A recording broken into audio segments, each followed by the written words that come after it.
En janvier 2013, la France intervient militairement au Mali et annonce avoir sauvé le pays de l'effondrement. Mais 10 ans après, les soldats français étaient obligés de quitter le Mali sous la pression populaire et politique. Alors, une question se pose dans les esprits. Cette intervention militaire française au Mali était-elle vraiment une victoire ou était-elle le début d'un échec annoncé?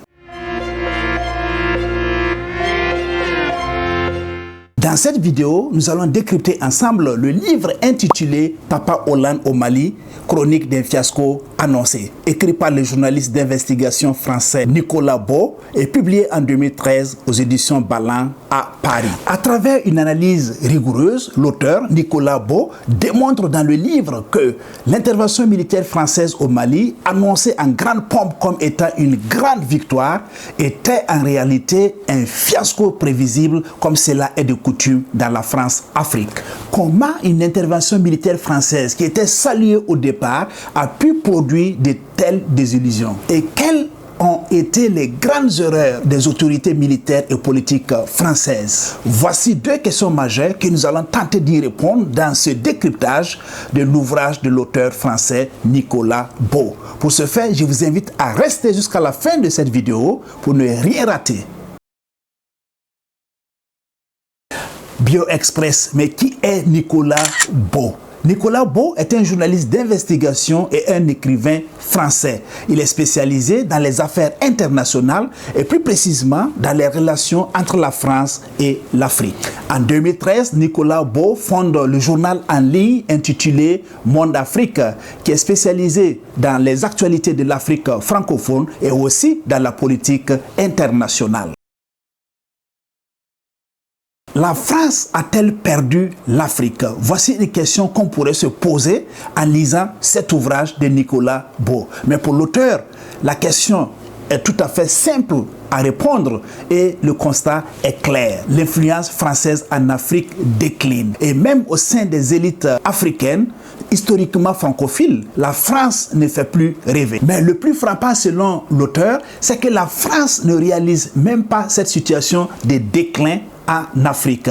Au contraire, elle continue à penser que son rôle est indispensable en Afrique et aussi que son leadership y va de soi dans les pays africains. Pendant que Paris regarde le passé, quant à la Chine, elle avance en Afrique. Et depuis 2009, la Chine est devenue le premier partenaire commercial de l'Afrique. Et dans plusieurs pays africains, on peut constater cela. Au Mali, en Mauritanie avec la pêche, au Tchad avec le pétrole, en Libye avec les investissements stratégiques. La France n'est plus l'acteur majeur. Elle est concurrencée, voire dépassée par de nouveaux acteurs en Afrique. Pour Nicolas Beau, le monde entier est en crise et le Sahel se présente comme l'un des épicentres de cette crise mondiale. Lors de son accession au pouvoir suprême en France, François Hollande a hérité d'une situation au Sahel qu'il n'a pas engendrée. Mais toutefois, l'ensemble des élus socialistes, y compris François Hollande lui-même, avaient approuvé sans réserve le principe d'une intervention en Libye. En 2013, la France intervient militairement au Mali pour stopper l'avancée des djihadistes vers le sud. Et officiellement, l'opération Serval répond à une demande officielle du président de la transition du Mali, Diokounda Traoré. Et selon l'auteur, la lettre officielle du Mali demandait initialement à la France une intervention aérienne en appui aux forces militaires maliennes.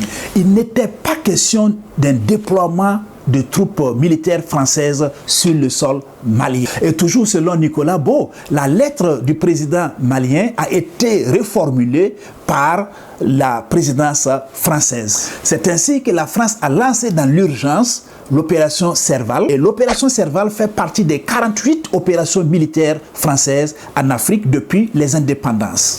Après le lancement de l'opération Serval au Mali, François Hollande a été accueilli en héros à Bamako et à Tombouctou. Et on pouvait lire dans la foule des pancartes telles que « Merci Papa Hollande ». D'où le titre de ce livre « Papa Hollande au Mali ». Et François Hollande déclare dans la foulée « Je viens de vivre la journée la plus importante de ma vie politique ». Cette visite au Mali a donné à François Hollande une stature internationale et une carrure présidentielle, ce qui lui manquait. Et quand on met en parallèle cette soudaine popularité africaine de François Hollande, on se rend compte qu'en réalité, elle démontre une certaine dépendance sécuritaire du Mali vis-à-vis de la France. Et alors, on peut se poser la question, est-ce que cette intervention militaire française au Mali a pu résoudre le problème des Maliens, ou plutôt, si cette intervention militaire n'a fait que déplacer la crise? Et avant de poursuivre, je te demande de t'abonner à la chaîne Yannick Naré pour avoir à ta disposition de futurs décryptages littéraires. Le livre de Nicolas Beau ne se limite pas seulement au cas malien. Nicolas Beau essaie d'analyser les crises de façon globale au Sahel et même au-delà. C'est ainsi qu'il analyse le cas libyen, le cas mauritanien et le cas algérien. Et selon l'auteur, tous ces cas sont interconnectés au conflit malien. Et selon lui, la crise au Sahel ne peut pas être comprise à l'échelle d'un seul pays. Il faut une approche régionale et transfrontalière. Et cette crise au Sahel est aussi liée au bouleversement consécutif à l'intervention militaire en Libye en 2011 et une intervention militaire que les socialistes français de l'époque ont fortement soutenue. Dans l'analyse de Nicolas Beau, l'Algérie demeure un pays stratégique, un acteur clé du Sahel. Discrète mais influente, prudente mais stratégique tout de même. Et selon l'auteur, l'Algérie ambitionne de peser de tout son poids dans les équilibres sous-régionaux. Et elle est bien partie pour le faire, surtout qu'elle bénéficie du soutien des Américains dans le cadre de la lutte contre le terrorisme. Et aussi, les militaires algériens maîtrisent parfaitement les mouvements djihadistes parce que les mouvements djihadistes sont nés sur le territoire algérien avant de s'étendre dans les autres pays du Sahel. Et l'auteur analyse aussi le cas du putsch qui s'est produit en Mauritanie en août 2008 où le président en fonction, démocratiquement élu, Sidi Cheikh Abdellahi, alias Sidioka, a été évincé par un coup d'État. Ce coup d'État a été fomenté par le général Mohamed Ould Abdel Aziz et qui a bénéficié, selon l'auteur de ce livre, Nicolas Beau, du soutien discret du président français Nicolas Sarkozy. Cet épisode du coup d'État en Mauritanie démontre encore une fois de plus que la France n'hésite pas à intervenir pour des recompositions politiques sahéliennes. Et de façon globale, selon l'analyse de l'auteur Nicolas Beau, le président français Nicolas Sarkozy ne s'est pas véritablement intéressé à l'Afrique. Selon l'auteur de ce livre, Nicolas Beau, les Américains, au cours de la décennie 80-90, auraient envisagé à un certain moment un changement de régime en Libye. Ils ont décidé alors de consulter les Algériens. Le général Mohamed Medienne, puissant chef des services de renseignement algériens, a été catégorique. Pour lui, le renversement de Mohamed Kadhafi provoquerait une déstabilisation de toute la région. Au cours de la décennie 2000-2010, Mohamed Kadhafi, qui a longtemps été banni de la communauté internationale, commence à être fréquentable. Et en 2004, Washington et Tripoli ont renoué le dialogue diplomatique. Mais quelques années plus tard, en 2011, la France intervient militairement en Libye. Selon Nicolas Beau, la décision française d'intervenir en Libye a été prise par le président Nicolas Sarkozy contre l'avis de ses plus proches collaborateurs. Le patron de la DCRI française, c'est-à-dire les services de contre-espionnage, a exprimé ses craintes. Pour lui, le renversement ou la déstabilisation du régime libyen va provoquer une déstabilisation du Sahel. Et c'est ce qui s'est produit exactement en 2011. Pendant ce décryptage, une question ne cesse de se faire insistante.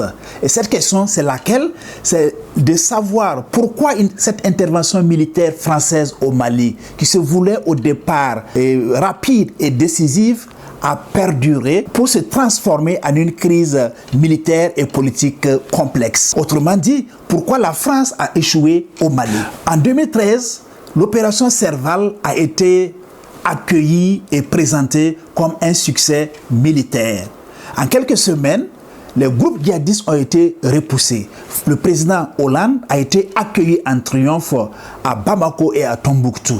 Selon Nicolas Beau, l'échec de cette opération militaire française au Mali repose sur 3 erreurs stratégiques que la France a commises. Premièrement, la France a commis l'erreur de mener une opération militaire sans une vision politique. En janvier 2013, François Hollande fait intervenir les soldats français au Mali. Cela a été un succès temporaire puisque les groupes djihadistes ont été stoppés dans leur progression vers le sud. Mais selon l'auteur, aucune vision politique n'a accompagné véritablement cette opération militaire à long terme. Dans cette opération, la France a agi presque seule. Il n'y avait pas un ancrage diplomatique solide et aussi il n'y avait pas une coalition durable en tant que telle. Or, justement, de nos jours, le destin de l'Afrique ne se joue plus seulement à Paris, mais se joue aussi dans d'autres capitales du monde telles que Washington, Riyad, Berlin, etc.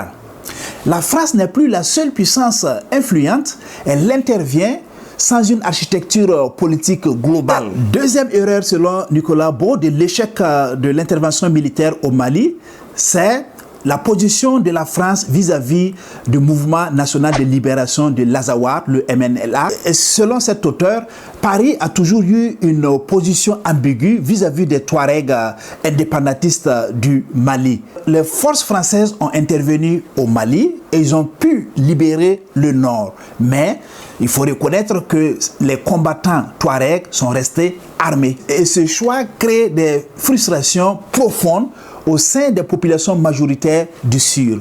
Résultat, un sentiment d'injustice se propage. La crise identitaire au Mali n'est pas pour autant réglée, mais simplement déplacée. Et la troisième raison de l'échec de l'opération militaire au Mali, c'est évidemment une mauvaise lecture de la situation sécuritaire au Mali. Et la France a réduit le problème sécuritaire malien uniquement sous l'angle du terrorisme. Pourtant, le terrorisme n'est qu'une partie du problème et il y a aussi les trafics qu'il fallait prendre en compte.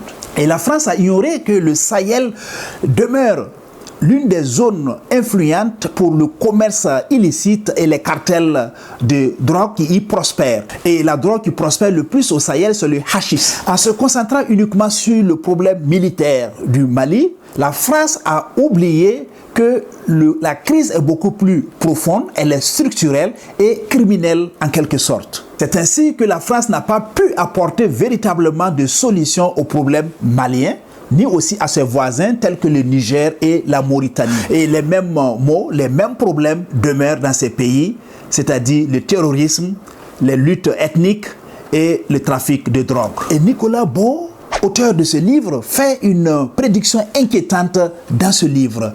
Pour lui, la Mauritanie pourrait être le prochain maillon faible de la région. Et les raisons que Nicolas Beau convoque pour soutenir cette prédiction inquiétante sont au nombre de 3. Il s'agit premièrement de la fragilité institutionnelle, de la corruption massive et de la faiblesse de l'État. Avec toutes ces raisons réunies, pour l'auteur, la Mauritanie pourrait être le prochain pays à s'effondrer. Et avant de continuer, je te demande de liker cette vidéo si cela t'a apporté un plus. Et n'oublie pas de t'abonner aussi à la chaîne Yannick Naré pour être au courant de nouveaux décryptages. Et aussi, n'hésite pas de partager cette vidéo autour de toi pour que notre communauté s'agrandisse. Que retenir de ce livre intitulé Papa Hollande au Mali, chronique d'un fiasco annoncé, écrit par le journaliste français Nicolas Beau et publié en 2013 aux éditions Ballant. D'abord, ce que je peux dire de ce livre est que sa publication a été tout à fait rapide. Le livre a été publié en octobre 2013. Pourtant, l'opération Serval a été déployée au Mali en janvier 2013, c'est-à-dire un écart de quelques mois entre l'intervention militaire française au Mali et la publication de ce livre. À l'époque, l'intervention militaire française au Mali a été beaucoup appréciée, même au sein des populations locales qui ont salué cette opération et François Hollande a été accueilli en grand héros. Mais force est de reconnaître qu'au fil du temps, le capital de sympathie entre les populations maliennes et la France s'est détérioré au point que cette opération militaire française s'est retirée sur la pointe des pieds. Et c'est ainsi que le 9 septembre 2022, le président français Emmanuel Macron a sonné la fin officielle de cette opération militaire au Mali. Mais avant de terminer cette vidéo, je voudrais vous recommander 3 autres ouvrages de l'auteur. Le premier livre s'intitule « Le vilain petit Qatar, cet ami qui nous veut du mal ». Le deuxième livre est intitulé « Tunis et Paris, liaison dangereuse ». Et enfin, le troisième livre est titré « Une imposture française ». Si tu aimes les décryptages géopolitiques comme nous l'avons fait dans cette vidéo, n'hésite pas à t'abonner à cette chaîne YouTube. Et aussi, avant de terminer, je voudrais te demander en commentaire, selon toi, est-ce que la France aurait dû intervenir militairement au Mali en 2013? Laisse-moi en commentaire ton opinion. C'est la fin de cette vidéo. Je vous dis merci de l'avoir suivi et à très bientôt. Ciao!